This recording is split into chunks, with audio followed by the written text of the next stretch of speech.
বৃষ্টি ঝরছে তো ঝরছেই। আশ্বিনের বৃষ্টি, অবিরাম বৃষ্টি, কখনো মুষলধারে আবার কখনো ঝিরিঝিরি। সারা দেশে প্রায় অধিকাংশ জায়গাতেই এমন বৃষ্টির পূর্বাভাস নিয়ে শুরু হলো আরেকটি স্নিগ্ধ সকাল। শুভ সকাল, আমন্ত্রণ কেউ স্টিল নিবেদিত সকাল 24-এ। আজ শনিবার 20 আশ্বিন 1431 বঙ্গাব্দ এবং 5 অক্টোবর 2024 খ্রিস্টাব্দ। আপনাদের সাথে আছি আমি ইপসিতা জামান। দর্শক, আজ আয়োজনের শুরুতেই আমরা চলে যাব আবহাওয়া বার্তায়। দেখে নেব গত 24 ঘন্টার লঘুচাপ আর মৌসুমি বায়ুতে দিনভর বৃষ্টির আভাস। সারা দেশে মাঝারি থেকে অতি ভারী বৃষ্টির সম্ভাবনার পূর্বাভাস দিয়েছে আবহাওয়া অধিদপ্তর। সেই সাথে উত্তরাঞ্চলে বৃষ্টি আরও বাড়তে পারে আজ।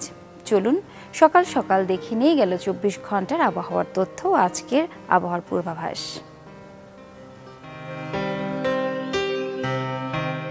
ঢাকায় আজ সর্বোচ্চ তাপমাত্রা 31.4 ডিগ্রি সেলসিয়াস, সর্বনিম্ন 26 ডিগ্রি সেলসিয়াস। রাজশাহীতে সর্বোচ্চ 33 ডিগ্রি সেলসিয়াস, সর্বনিম্ন 25.5। রংপুরে সর্বোচ্চ 26.7, সর্বনিম্ন 24.5। ময়মনসিংহে সর্বোচ্চ 27.5, সর্বনিম্ন 26.1। সিলেটে সর্বোচ্চ 29.7, সর্বনিম্ন 25.1। চট্টগ্রামে সর্বোচ্চ 29 ডিগ্রি সেলসিয়াস, সর্বনিম্ন 25.3 ডিগ্রি সেলসিয়াস। খুলনায় সর্বোচ্চ 31.8, সর্বনিম্ন 26.5। বরিশালে সর্বোচ্চ 31, সর্বনিম্ন 25.2 ডিগ্রি সেলসিয়াস। দেশের সর্বনিম্ন তাপমাত্রা সন্দ্বীপে 23.5 ডিগ্রি সেলসিয়াস, আর দেশের সর্বোচ্চ তাপমাত্রা কয়রায় 33.3 ডিগ্রি সেলসিয়াস। আজ সব বিভাগের অধিকাংশ জায়গায় অস্থায়ীভাবে দমকা হাওয়া সহ হালকা থেকে মাঝারি ধরনের বৃষ্টি বা বজ্র বৃষ্টি হতে পারে। সেই সাথে দেশের কোথাও কোথাও মাঝারি ধরনের ভারী থেকে ভারী বর্ষণ হতে পারে। আজ সারা দেশে দিন ও রাতের তাপমাত্রা সামান্য বৃদ্ধি পেতে পারে। কর্ন, মিল্ক, কোকোনাট আর বাটারের দুর্দান্ত কম্বিনেশনে ইয়াম্মি ক্রাঞ্চি টেস্টের পপার। বেশি ফান নিয়ে এখন 25 গ্রামের বিগ ফান প্যাকেজ। টানা বৃষ্টি আর উজানের ঢলে প্লাবিত শেরপুরের 3 উপজেলা। পানিবন্দী শতাধিক গ্রামের 20,000 মানুষ, ডুবেছে প্রধান সড়ক, বাজার, অফিস সহ শিক্ষা প্রতিষ্ঠান, তলিয়ে গেছে পুকুর ও ফসলি জমি। ভাঙন দেখা দিয়েছে ভোগাই নদীর কয়েকটি স্থানে। নালিতা বাড়িতে পাহাড়ি ঢলের পানিতে ডুবে এক বৃদ্ধ ও এক নারীর মৃত্যু হয়েছে। আরও জানাতে সেখান থেকে যুক্ত হচ্ছেন সহকর্মী ইমরান হাসান রাব্বি। রাব্বি, শুভ সকাল। আমাদেরকে জানাবেন এই মুহূর্তে শেরপুরে কি অবস্থা দেখছেন? ইপসিতা, শুভ সকাল। স্মরণকালের সবচেয়ে ভয়াবহ পাহাড়ি ঢলের শিকার এই মুহূর্তে শেরপুর জেলা। শেরপুরের 3টি উপজেলা, ঝিনাইগাতি, নালিতাবাড়ি এবং শ্রীবর্দী উপজেলার 1.5 শতাধিক গ্রাম এই মুহূর্তে প্লাবিত হয়ে আছে। উজান থেকে নেমে আসা পাহাড়ি ঢল আর গত 2 দিনে টানা বর্ষণ, এই মুহূর্তে মানুষ পানিবন্দী আছে প্রায় 50,000। আমরা কথা বলেছিলাম এখানকার স্থানীয় মানুষের সাথে, তারা বলেছেন যে বিভিন্ন সময়ে বিভিন্নভাবে বিভিন্ন নদীগুলোর যে বেড়িবাঁধ নির্মাণের দাবি তারা তোলেন। সেই বেড়িবাঁধ দীর্ঘদিনেও নির্মাণ না হওয়ার কারণে কিন্তু প্রতি বছর বর্ষাকালে এই প্লাবিত তাদের হতেই হচ্ছে। এবং মহারশী নদী এবং ভোগাই নদীর যে তীরবর্তী বাঁধগুলো রয়েছে, সেই বাঁধগুলো বেশ কয়েক জায়গায় ভেঙে ঝিনাইগাতি উপজেলা এবং নালিতাবাড়ি উপজেলা প্লাবিত হয়েছে। আমি যেই জায়গাটাতে দাঁড়িয়ে রয়েছি, এই জায়গায় গতকাল শুকনো একটি পরিবেশ ছিল এবং গতকাল বিকেল থেকে এখানে পানি বাড়া শুরু করে। এখন এই মুহূর্তে পানি, এখানকার যে বাড়িঘর রয়েছে প্রতিটি বাড়িঘরেই কোমর সমান পানি। আমার পেছনে মানুষজন যাতায়াত করছেন, তারা কিন্তু বেশ ভোগান্তিতে রয়েছেন এবং যে সকল এলাকা পানিবন্দী হয়ে রয়েছে সেই সকল এলাকাতে কিন্তু গতকাল সকাল থেকে আসলে চুলোয় পানি জমেছে, যার কারণে রান্না বান্না করা সম্ভব হয়নি। আর রান্না বান্না করা সম্ভব না হবার কারণে কিন্তু তারা আসলে বাড়িতে রান্না করে খেতেও পারেনি।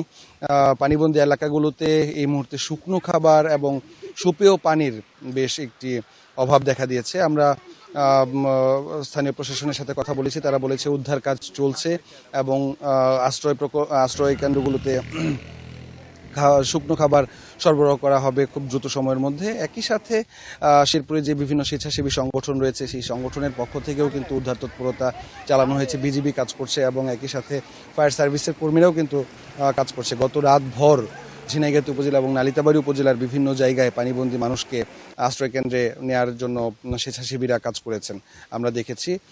আজকে থেকে সেনাবাহিনীর পক্ষ থেকে উদ্ধার তৎপরতা এবং পানিবন্দী মানুষের মাঝে শুকনো খাবার এবং সুপেয় পানি সরবরাহ করার কথা রয়েছে। একই সাথে বিভিন্ন বিশ্ববিদ্যালয়ের শিক্ষার্থীরা, আমরা যতটুকু জেনেছি ঢাকা বিশ্ববিদ্যালয়, চট্টগ্রাম বিশ্ববিদ্যালয় এবং রাজশাহী বিশ্ববিদ্যালয়ের শিক্ষার্থীরা গত রাতে রওনা দিয়েছেন। তারা এই পানিবন্দী এলাকাগুলোতে শুকনো খাবার সরবরাহ করার কথা রয়েছে।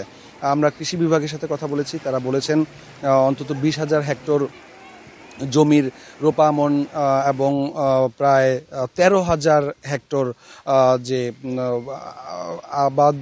আবাদি সবজি ছিল তা কিন্তু ক্ষতিগ্রস্ত হয়েছে। পানি উন্নয়ন বোর্ড আমাদেরকে জানিয়েছেন যদি এই বৃষ্টি, এখনও যে বৃষ্টি অব্যাহত রয়েছে, এই বৃষ্টি যদি অব্যাহত থাকে তাহলে শেরপুরের অবস্থা কিছুটা এখন আরও ভয়াবহ হতে পারে এবং উজানেও যদি এই বৃষ্টি অব্যাহত থাকে, মানে ভারতের মেঘালয়ের দিকে যদি বৃষ্টি অব্যাহত থাকে, সেই বৃষ্টিতে কিন্তু শেরপুরের এই প্লাবিত এবং বন্যার পরিস্থিতি আরও অনেক অবনতি হতে পারে। সেটা এই ছিল আমার কাছে শেরপুর থেকে বন্যা পরিস্থিতি এবং প্লাবিত এলাকার সবশেষ খবর। রাব্বি, আপনাকে অসংখ্য ধন্যবাদ। দর্শক, আজ আয়োজনের শুরুতে আবহাওয়া বার্তা থেকে জানছিলাম আজ সারা দেশে কিন্তু বিভিন্ন স্থানে বৃষ্টি হচ্ছে এবং আজ সারাদিন আরও বৃষ্টি হতে পারে। সেই সাথে জানছিলাম শেরপুরে বন্যা পরিস্থিতির খবর। সেটি জানতে জানতেই চলে যাচ্ছি পত্রিকার পাতায়। দেখে নেব আজকের দিনের প্রধান প্রধান শিরোনামগুলো। শুরুতেই চলে যাব সমকালে। পুরনো বন্ধুর অনুরোধ রাখলেন আনোয়ার। মালয়েশিয়ার প্রধানমন্ত্রীর ঢাকা সফর, বাংলাদেশকে এগিয়ে নিতে সর্বাত্মক সহযোগিতার আশ্বাস। সেই সাথে 18,000 কর্মীকে নেবে কুয়ালালামপুর, মুক্ত বাণিজ্য চুক্তি স্বাক্ষরের ওপর জোর। চলে যাচ্ছি পরবর্তী শিরোনামে। অভ্যুত্থানের 2 মাস, প্রত্যাশা অনেক, অগ্রগতি কম।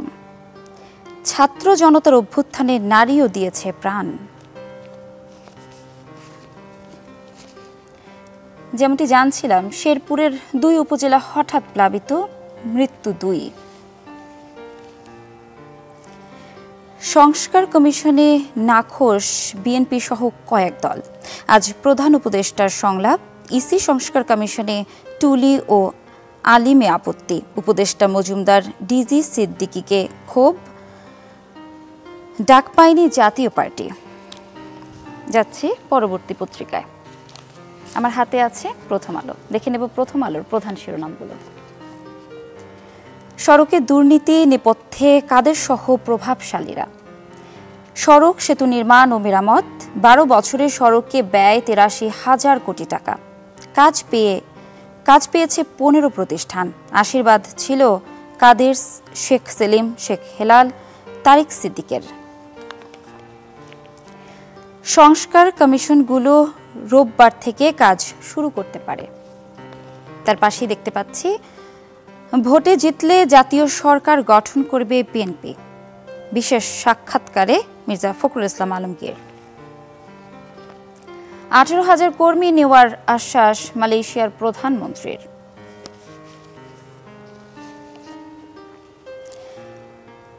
লেবাননে ইসরায়েলি অভিযান জোরদার, প্রয়োজনে ইসরায়েলে আবার হামলা হবে, খামেনির হুঁশিয়ারি। 7 বছর পর ফলাফলের ভিত্তিতে আসন বরাদ্দ। চট্টগ্রাম বিশ্ববিদ্যালয়ের হল নিয়ম মেনে সর্বশেষ বরাদ্দ দেওয়া হয়েছিল 2017 সালের জুনে। দর্শক, এরপরে চলে যাচ্ছি কালের কণ্ঠে। রাষ্ট্র সংস্কারের চ্যালেঞ্জেও সম্ভাবনার যাত্রা, স্বৈরাচার পতনের 2 মাস, বাংলাদেশকে অকুণ্ঠ সমর্থন আন্তর্জাতিক সম্প্রদায়ের। গত মাসে নিউ ইয়র্কে জাতিসংঘ সাধারণ পরিষদের অধিবেশনের ফাঁকে বিরল এক বৈঠক করেছেন যুক্তরাষ্ট্রের প্রেসিডেন্ট জো বাইডেন ও বাংলাদেশের অন্তর্বর্তী সরকারের প্রধান উপদেষ্টা ডক্টর মোহাম্মদ ইউনূস। সাহসী পদক্ষেপে আস্থায় ব্যাংক খাত সংস্কারে টাস্কফোর্স গঠন, 11 ব্যাংকের পর্ষদ পুনর্গঠন, দুর্বল ব্যাংককে তারল্য সহায়তা, ডলারের দর অনেকটাই স্থিতিশীল।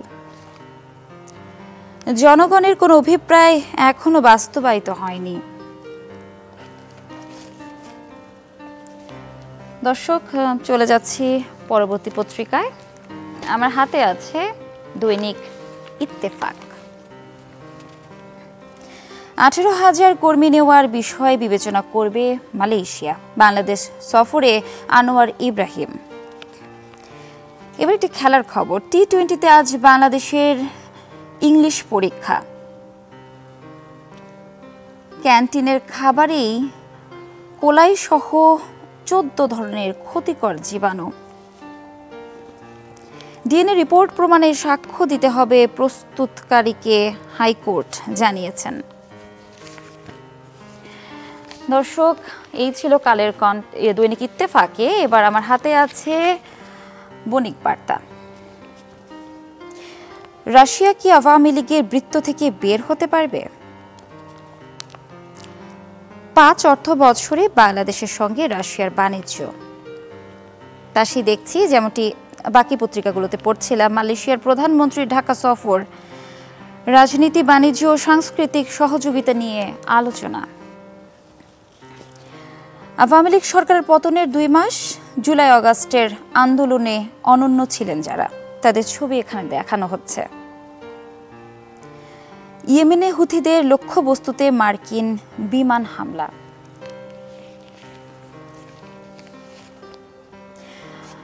দর্শক, মোটামুটি এই ছিল আজকের দিনের প্রধান পত্রিকাগুলোর প্রধান শিরোনাম।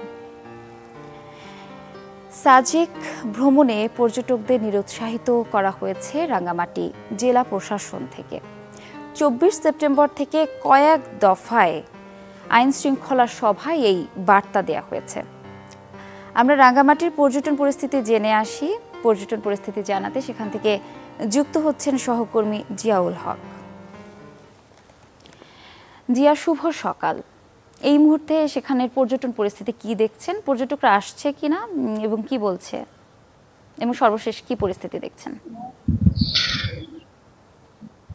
ইপসিতা, গত মাসে যখন 18 তারিখে পাহাড়ে যে একটি মোটরসাইকেল চুরিকে গণহত্যা পিটুনির পরে আসলে দিঘিনালাতে একটি সংঘর্ষের ঘটনা ঘটে, সহিংসতার ঘটনা ঘটে, সেই সময় আসলে রাঙ্গামাটি এবং খাগড়াছড়ির পরিস্থিতি আস্তে আস্তে উত্তপ্ত হতে থাকে এবং যে পাহাড়ি বাঙালির সংঘাত রূপ নেয়। এবং একই সাথে ওই সময়টাতে আসলে সাজেকে ভ্রমণ করছেন পর্যটকরা ভ্রমণের ফলে যে এরপরে ওই ঘটনার প্রতিবাদে একটি সংগঠন আসলে অবরোধের ডাক দেয়। অবরোধের কারণে পর্যটকরা সেখানে 4 দিন আটকা পড়েছিলেন এবং সেই সময়টাতে সাজেকে পর্যটকরা খাবার এবং পানির সংকট দেখা দেয় এবং এই পরিস্থিতির আসলে এখনো পর্যন্ত কোনো উন্নতি হয়নি। এখনো সংঘাত এবং ক্ষণে ক্ষণে আসলে নানা ধরনের উত্তাপ ছড়াচ্ছে বিভিন্ন অঞ্চলে, এলাকায়। সেই কারণে আসলে প্রশাসনের যে পর্যটকদের নিরাপত্তার কথা চিন্তা করে এবং সার্বিক পরিস্থিতির বিবেচনা, আইন শৃঙ্খলা পরিস্থিতির বিবেচনা করে রাঙ্গামাটির যে সাজেক রয়েছে, যেমন যেটি এই সাজেক যেতে হয় আসলে খাগড়াছড়ি হয়ে সড়ক পথে যেতে হয়, সেখানকার পরিস্থিতি রাঙ্গামাটির তুলনায় আরো বেশি উত্তপ্ত। সেই সবকিছু বিবেচনা করে পর্যটকদের ভ্রমণে সাজেকে যাওয়ার জন্য নিরুৎসাহিত করা হয়েছিল। সাজেকের এই নিরুৎসাহিত করার ফলে রাঙ্গামাটির, খাগড়াছড়ি, বান্দরবানের প্রত্যেকটি এলাকাতে আসলে পর্যটক শূন্য হয়ে পড়েছে। পর্যটকরা অনিরাপদ নিরাপদ বোধ করছেন বলে জন্য আসলে রাঙামাটি এইসব জায়গাগুলোতে ঘুরে বেড়াচ্ছেন না। সামনে আসলে দুর্গাপূজার ছুটি রয়েছে, ছুটিকে কেন্দ্র করে এখানকার পর্যটকরা আসলে কিছুটা প্রস্তুতি নিয়েছিল, প্রস্তুতি শুরু করেছে, কিন্তু আসলে সম্প্রতি সময়ের যে অবস্থা দেখে তারা আসলে অনেকটা হতাশ হয়ে পড়েছেন। এখানকার যারা স্থানীয় ব্যবসায়ী তারা বলছেন যে সাজেকে ভ্রমণে নিরুৎসাহিত করা হলেও রাঙামাটির ঝুলন্ত সেতু বা সুবলং ঝর্ণা বা এখানকার যে পলওয়েল পার্ক, কাপ্তাই হ্রদে বেড়ানোর জন্য পর্যাপ্ত আইন শৃঙ্খলা বাহিনী এখানে মোতায়েন করা আছে এবং তারা নিরাপদে ঘুরতে পারেন বলে এবং তাদের জন্য পর্যাপ্ত প্রস্তুতি তারা রেখেছেন বলে আমাদের জানিয়েছেন পর্যটকরা। যেখানকার হোটেল মোটেল মালিকরা বলছেন যে সাজেকের বিষয়টা আসলে সেভাবে বেশি প্রচার হওয়ার ফলে রাঙামাটিতে শহরের যে পর্যটন কেন্দ্রগুলো আছে কাপ্তাই সহ আশেপাশে এলাকা সেখানে আসলে পর্যটক শূন্য হয়ে পড়েছে। পর্যটক ব্যবসায়ীরা বলছেন আসলে পর্যটনের মৌসুম বলা হয় দুটিকে, শীতকাল এবং বর্ষাকাল। বর্ষাকালে আসলে ইতিমধ্যে শেষ হয়েছে, সামনে শীতকাল। আশা করছেন যে শীতের যে বর্ষার যে ক্ষতিটা সেটা আসলে শীতকালে আসলে পুষিয়ে উঠতে পারবেন বলে তারা মনে করছেন। এই ছিল ইপসিতা রাঙামাটি থেকে আমার কাছে সবশেষ তথ্য। জিয়া, ধন্যবাদ আপনাকে।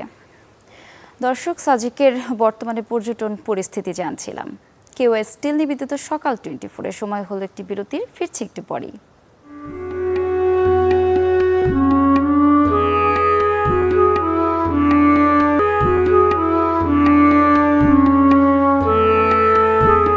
আবারও আমন্ত্রণ কেওএস স্টিল নিবেদিত সকাল 24-এ।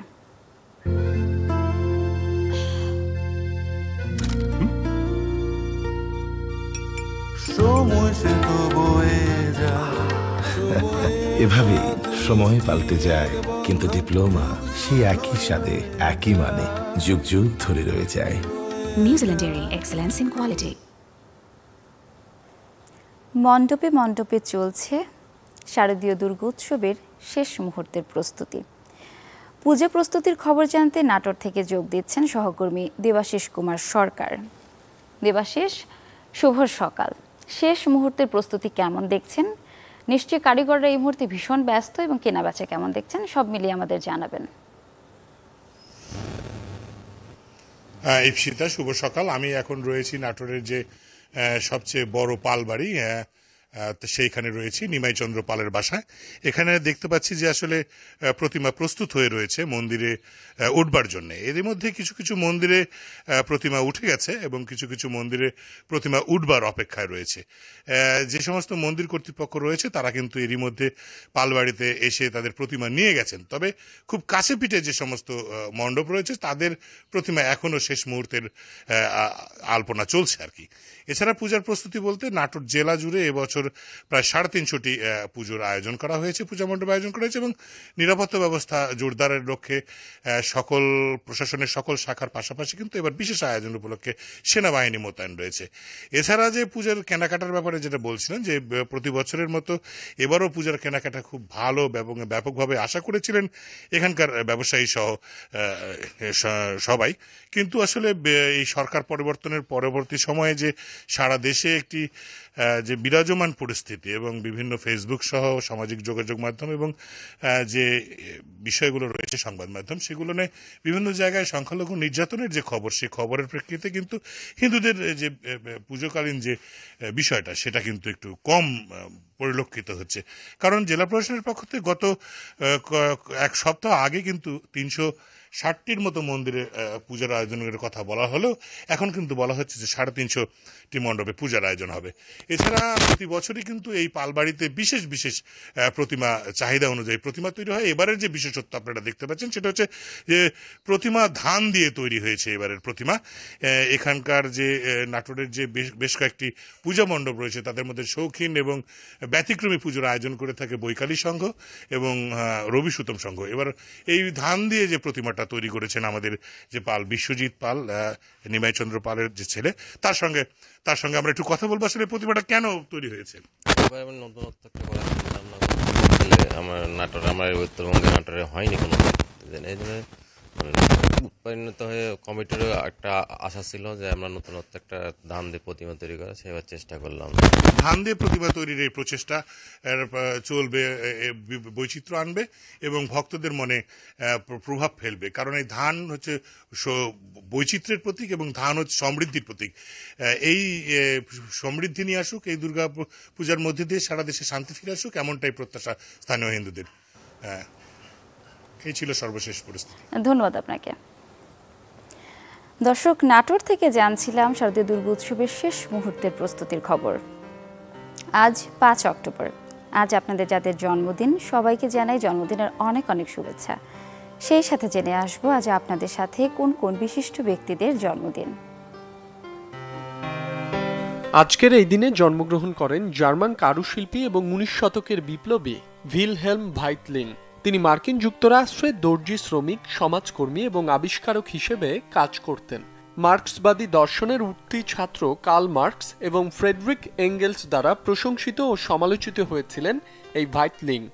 ফ্রেডরিক এঙ্গেলস তাকে জার্মান সাম্যবাদের প্রতিষ্ঠাতা হিসেবে নির্দেশ করেছেন। 1923 সালের আজকের এই দিনে জন্মগ্রহণ করেন সাবেক ব্রিটিশ অভিনেত্রী গ্লিনিস জোনস। তিনি একাধারে একজন নৃত্যশিল্পী, পিয়ানো বাদক ও গায়িকা। তিনি তার ভারী কণ্ঠ ও স্বভাবগত ব্যক্তিত্বের জন্য পরিচিত। অভিনয়ের স্বীকৃতি হিসেবে তিনি একটি টনি পুরস্কার অর্জন করেন এবং একটি করে একাডেমি পুরস্কার ও গোল্ডেন গ্লোব পুরস্কারের জন্য মনোনয়ন লাভ করেন। 1929 সালের আজকের এই দিনে জন্মগ্রহণ করেন বিখ্যাত আফ্রিকান আমেরিকান মানবাধিকার কর্মী মার্টিন লুথার কিং। তার খ্রিস্টীয় ধর্মবিশ্বাস ও মহাত্মা গান্ধীর অহিংস আন্দোলন দ্বারা অনুপ্রাণিত হয়ে তিনি নাগরিক ও মানবাধিকার আন্দোলন এগিয়ে নিয়ে যান। আমেরিকায় নাগরিক মানবাধিকার প্রতিষ্ঠায় আন্দোলনের জন্য 1964 সালে নোবেল শান্তি পুরস্কারে ভূষিত হন। নোবেল শান্তি পুরস্কার প্রাপ্ত কৃষ্ণাঙ্গদের মধ্যে তিনিই সর্বকনিষ্ঠ। 1952 সালের আজকের এই দিনে জন্মগ্রহণ করেন করেনহোর লেখক ক্লাইভ বার্কার।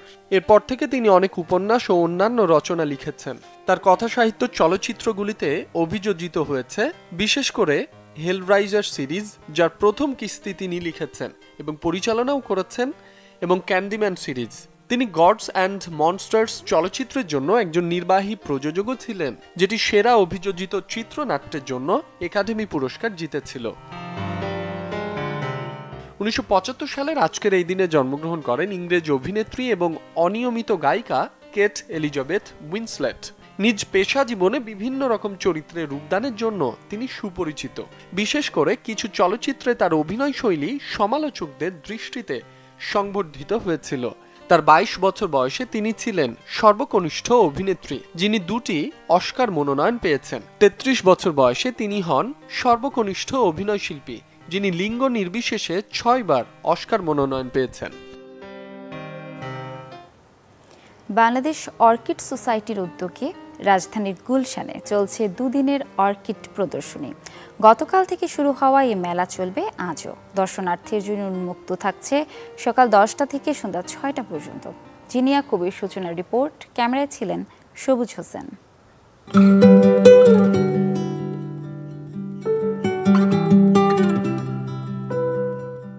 শহুরে বারান্দায় অর্কিড মানেই যেন থোকায় থোকায় আনন্দ।